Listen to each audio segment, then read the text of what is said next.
What's up, y'all, and welcome back to Found Bytes, a game review series. My name is Brian. I'll be your host. If you don't know about us, we're all about testing out and finding small, high-quality video games. This is a podcast that aims to respect your time and money as a gamer and a consumer by sifting through storefronts and sales to find those gems that may be worth your precious resources. If you're interested in reaching out or helping out, feel free to email us at foundbytesgrs@gmail.com, tweet at foundbytesgrs, and also rate and subscribe to us on whatever podcast feed you're using. Some housekeeping. As we are winding down the year, we wanted to make you aware of some changes that are going to be coming next year.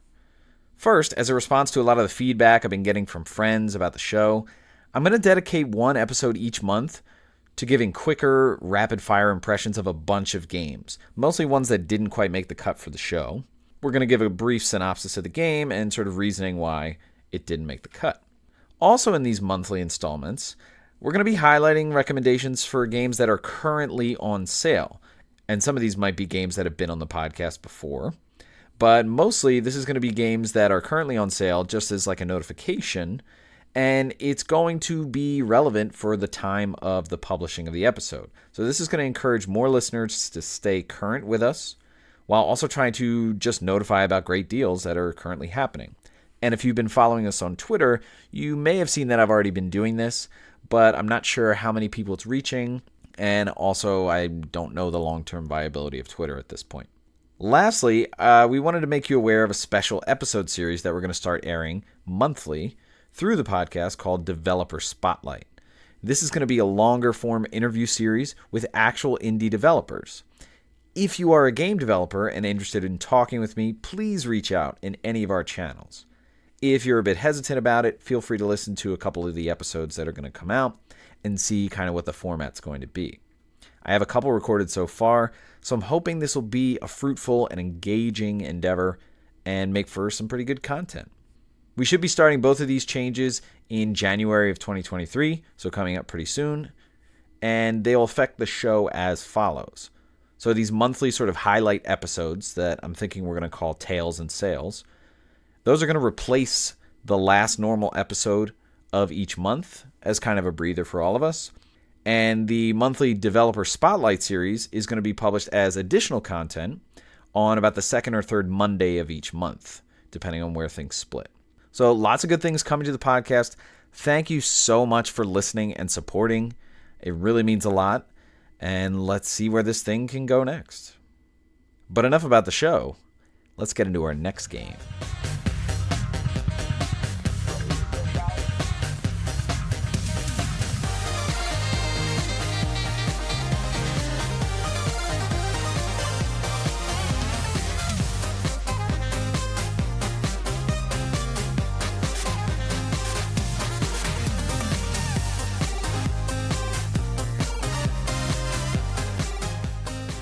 Dicey Dungeons is the game for this week's episode.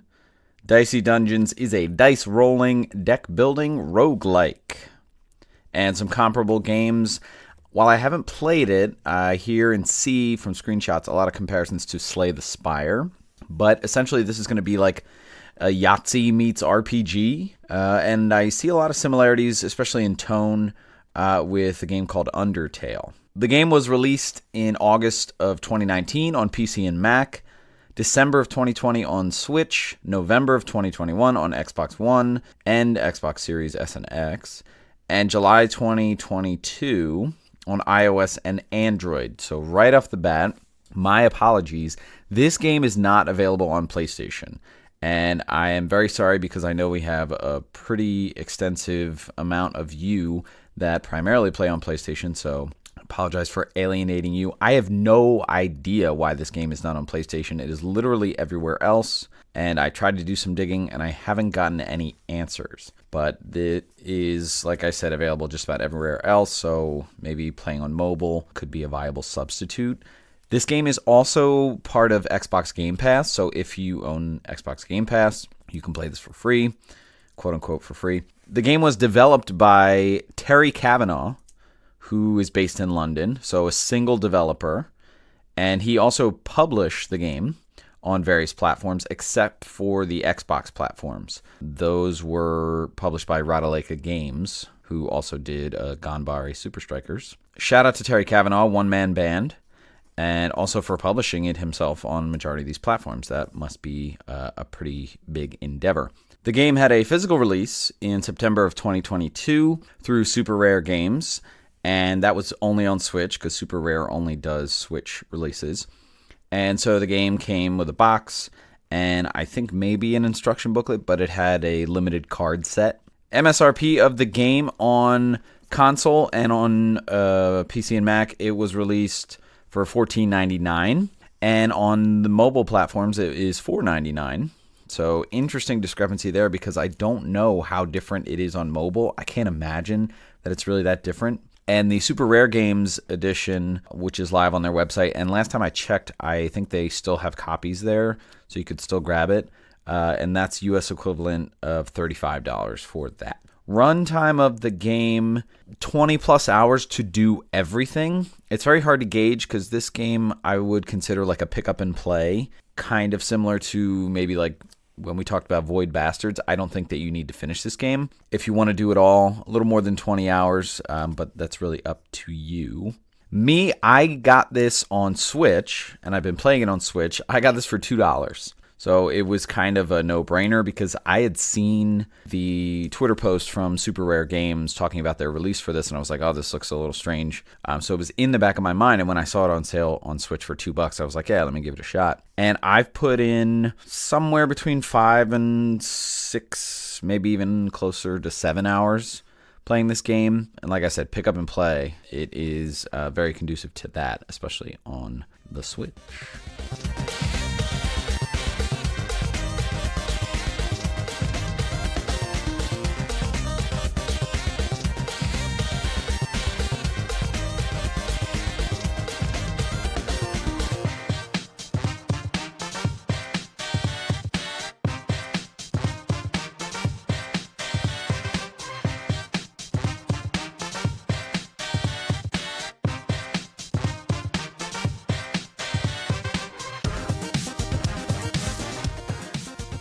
All right, let's talk gameplay for Dicey Dungeons.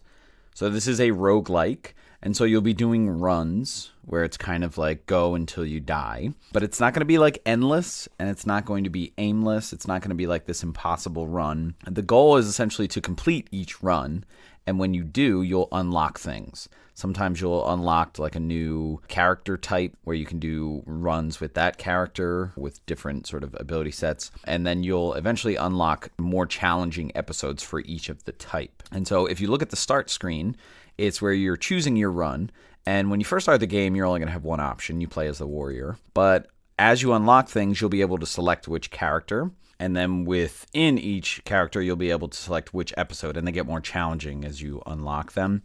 And so there are 6 character types, and each character type is going to have 6 episodes, so kind of like 6 sides of a die. The character types will also be more challenging, and they'll show like difficulty with stars, because as you unlock different types of characters, they'll have like different ways of doing things that are a bit more challenging or a bit more involved. What's interesting is that you don't always have to complete a run or beat a run with a character in order to unlock something else.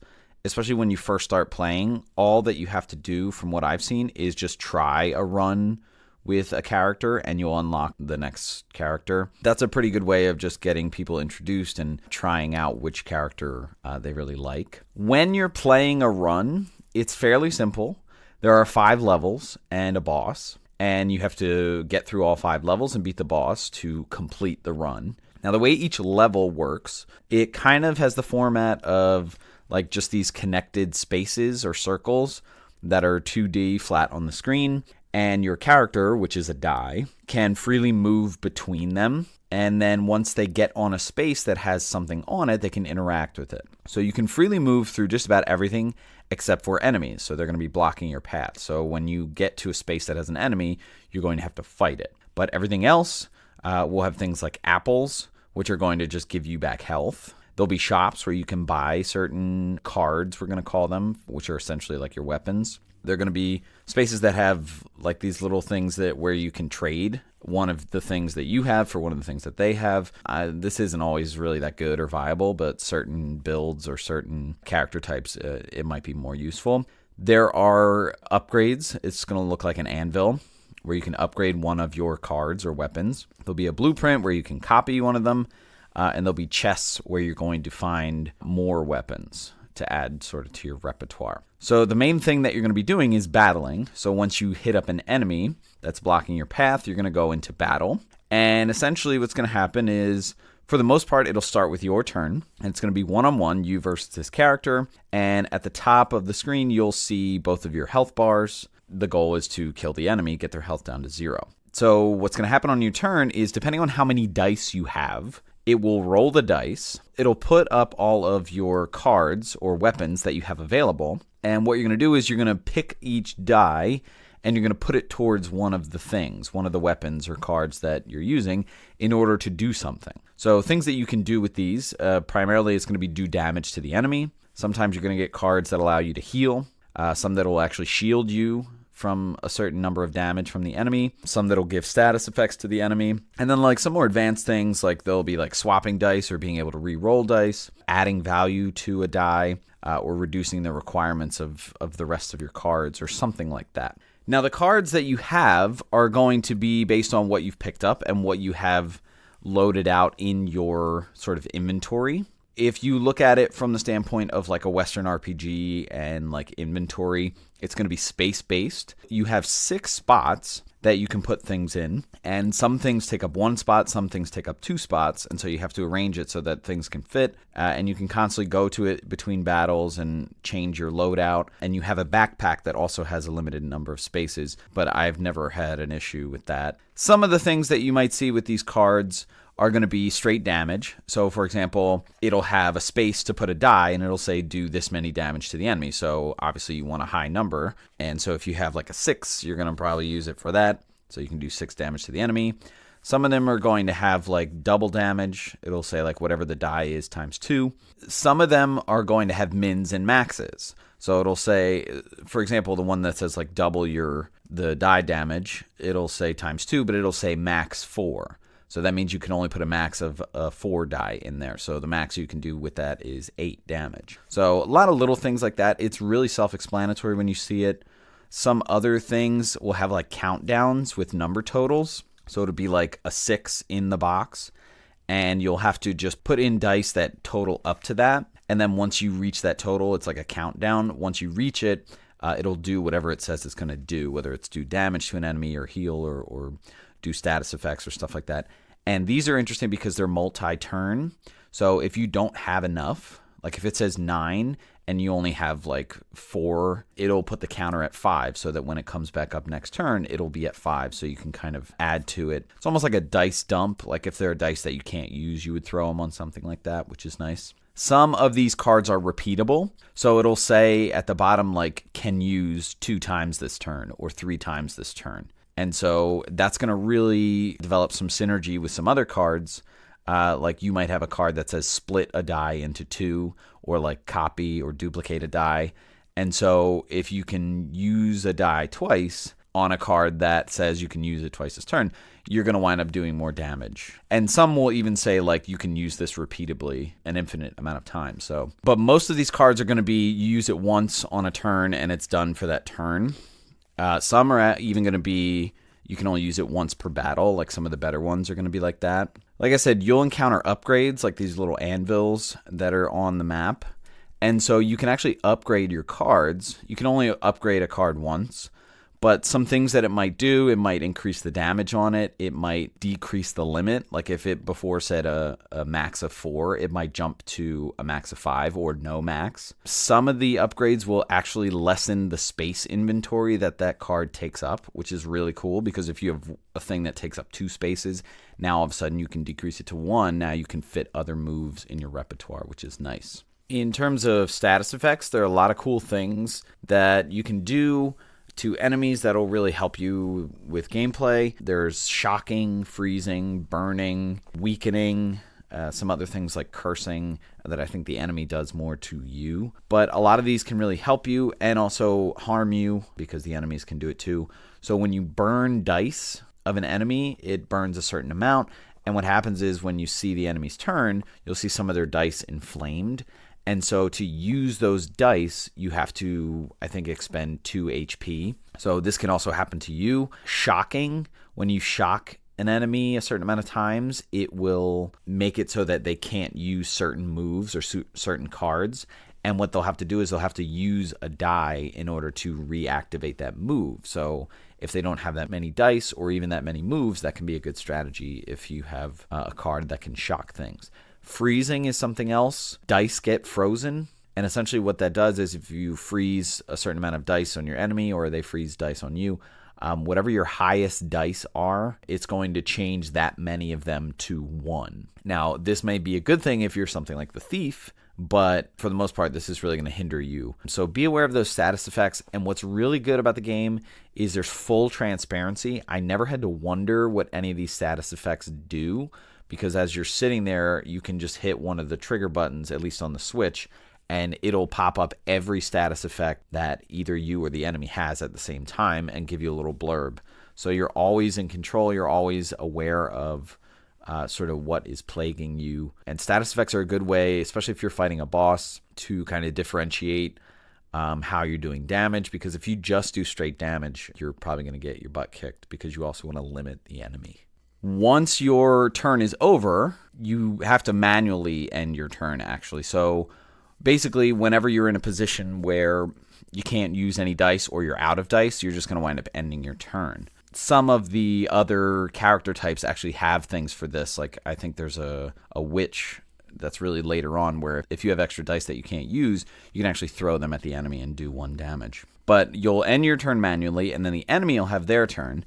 And what's really nice is you watch the enemy take their turn. So you watch them roll their dice, and you see what their moves are, and you see what they do with their moves. So you can actually even get like some strategy advice by just watching the enemy because they're going to definitely maximize efficiency. And the battle will end when you or the enemy is down to 0 HP. Ideally, it's the enemy. If you go down to 0 HP, you're done with that run and you go back to the main menu, hence the roguelike. But if you kill the enemy, you may get some experience, you may get some gold. Gold is going to be used for shops, for buying cards or like health items if you need them, or even upgrades you can buy at shops if they're available. But the XP is going to be for going towards you leveling up. And it starts very simple. You start at level 1, and I think you only need 2 experience points to advance to level 2, and then like 4 to level 3, so on and so forth. I like this. I like that it's not like 1,000 XP or something like that. I always like smaller numbers. There's no reason to multiply it by like 1,000 just for show. I really enjoy that it's just simple numbers here. And leveling up is good in terms of strategy because when you level up, it ups your max HP, but it also puts your HP at full. So I found multiple times like I won a battle with 1 HP left, but I knew that I had a level up coming, so I was fine about it. So that can sort of affect your strategy in battle because if you're not near a level up and you're like really killing this enemy and you have an option in your moves to heal yourself, you might want to maximize that before you end that battle. And when you level up, like I said, you'll increase the max HP, but then you may also get opportunities for new cards. You may get an opportunity to get an upgrade.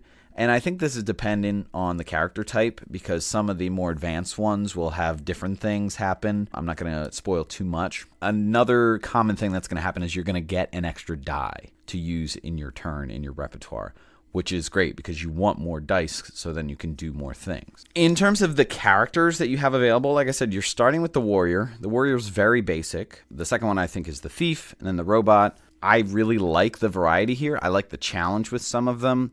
The game actually gets really different when you do the different character types, especially something like the robot, just because of how they roll their dice. It's actually like you're hitting almost like a slot machine type thing, and it's shooting out dice, and it has to stay within a certain range or you overload and lose your turn. So I like the variation. It can also be like specific inherent abilities that these characters are going to have. So, for example, the warrior will have a character ability each turn where you can re-roll a die 3 times. And it'll pop up just like a card would in one of your moves. It being the first character, I think it's a nice sort of way of getting into things. These different types are going to develop sort of unique synergy and strategy among using the cards that you have. Also with characters, you're going to have this special meter at the bottom that fills up. I think it's called different things with different characters, but I think it starts out as like the focus meter. This meter goes up by taking damage. And once it's at its max, you can use the ability, and the ability is going to vary for the character type. So for the warrior, the ability, if you activate it, basically you're allowed to duplicate an action. So if you attack with a sword and you use a 6, it'll do its 6 attack and do 6 damage to the enemy, and then it'll just do it again. You don't even have to reuse a die or anything like that. When you get to the thief will give you 3 extra 1s in your dice repertoire, and this could really make a difference because some of the card moves might not even reflect the die value. It might just say do 3 damage, and you can put any die there. Overall, I feel like the game is very synergistic with the character type, and just learning the ins and outs of each one of them. The gameplay is very simple, but it does get a little interesting. When it comes down to it, it's kind of a numbers game. And so if you're math-brained, you're going to look at this and say, okay, how can I maximize my damage? How can I maximize this turn to try and kill the enemy and not get hit? Things like that.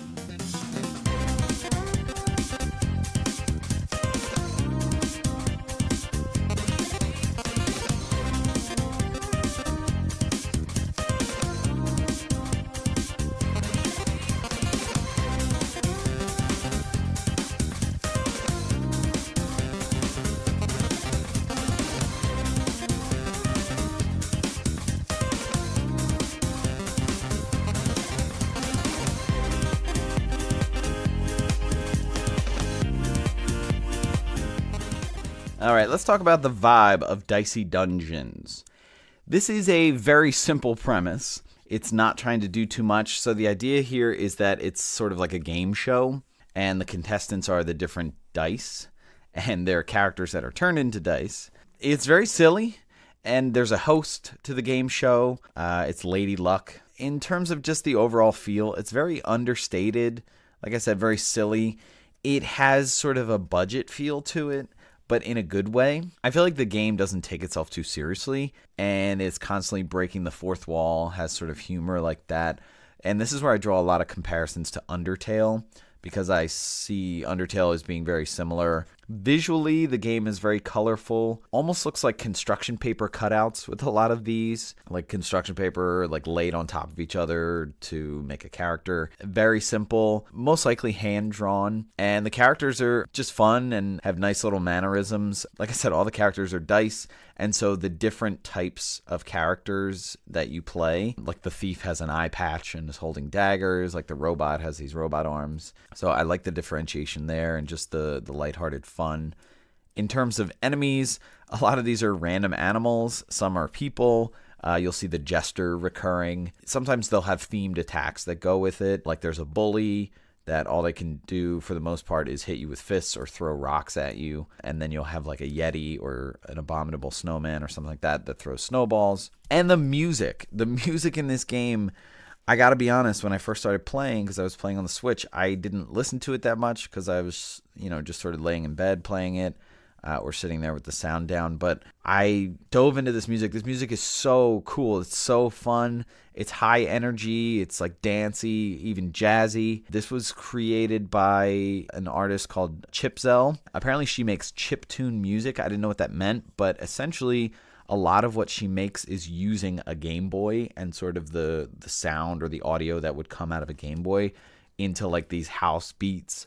And a lot of them have some really good jazz, just really fun. I think perfect for a game show. It just adds some life to this game that visually you might not expect. And so it's a nice contrast that really just has you living in this moment in this game show. Some of the tunes are similar to like similar sounding, the 8-bit ones at least, to like Shovel Knight, but it also has like some futuristic kind of energy, kind of like with Headlander. So I really, really enjoy this music, not even just for the game, just to have on sort of at a party or something like that. I think it's really, really dope.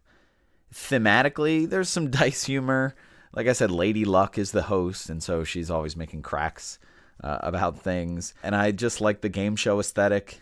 And if you beat an episode, you get to spin the wheel, but you never get the prize. The game is just silly. It's simple, it's light, and I really enjoy how it feels.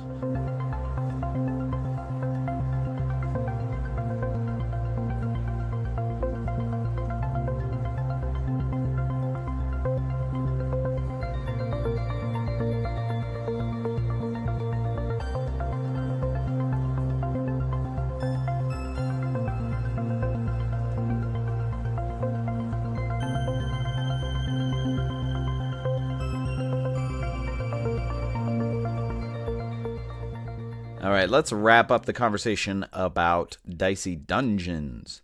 This is a very simple game. I know it's a roguelike, and I know in the past I've expressed my disdain for that genre, but I like this game. Maybe it's because I paid $2 for it, but there's something about this game, this pick up and play vibe, where you're not very involved, you're not that invested, there's not that much depth of like characters or anything like that, but it is just such satisfying gameplay. Again, especially if you're a numbers person, I think that that's really what this game is at its core. It's number strategies and maximizing efficiency.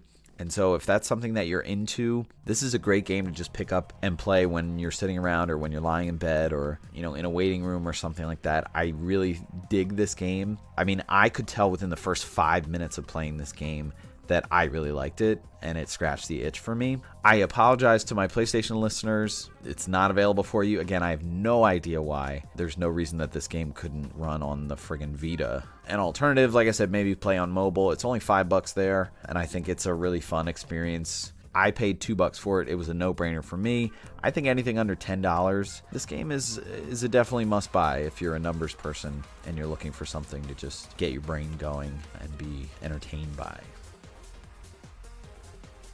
All right, that's going to wrap it up for this episode. Stay tuned for our next episode to see what new game we found for you.